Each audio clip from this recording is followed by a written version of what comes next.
電話。唔出聲啊！都知警方拉咗一個63歲男人，知啊涉嫌我知將液混入汽水放喺港九多間連鎖超市嘅貨架。冇人會想飲嗰啲嘢。並感到唔舒服。初步相信疑犯因為同超市職員有拗撬，借此報復。有拗撬唔係咁，都唔係咁嘅。懷疑飲咗含有尿液汽水嘅係一個9歲男仔。據了解，佢上個月18號喺旺角彌敦道一間連鎖超市買咗一支膠樽裝汽水，飲完之後感覺到嘔心，去到廣華醫院求醫，即日出院。佢嘅媽媽向食環署報告事件。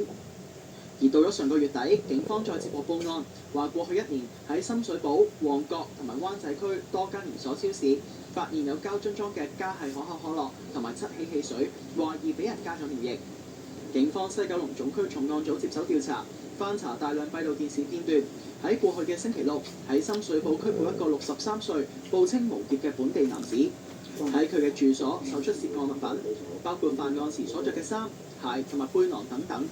相信疑犯嘅犯罪動機同埋目的咧，係源自於之前喺店鋪入面一啲不愉快嘅經歷啊，咁就從而想報復有關嘅超級市場，可能係拗撬之類等等。根據調查顯示咧，疑犯係單獨犯案，而呢宗案件咧亦都係一宗個別嘅事件。案中涉及嘅飲品大部分都係超市入面有人檢查時候嘅時候發現。警方發現7支飲品懷疑受污染，經化驗之後唔排除有尿液，但係冇毒藥成分。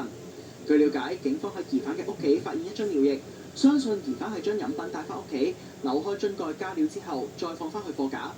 今次疑犯干犯嘅案件係非常之嚴重嘅罪行，涉嫌嘅唔單止係公眾健康，更加係市民對食品安全嘅信心。警方呼籲市民購買食物嘅時候咧，就應該檢查清楚。就以本案為例啊，留意樽裝飲品個蓋有冇俾人打開過啦。如果係有氣嘅飲品嘅話，如果打開過嘅話，佢會隨住時間嘅流逝，樽身會變軟啦。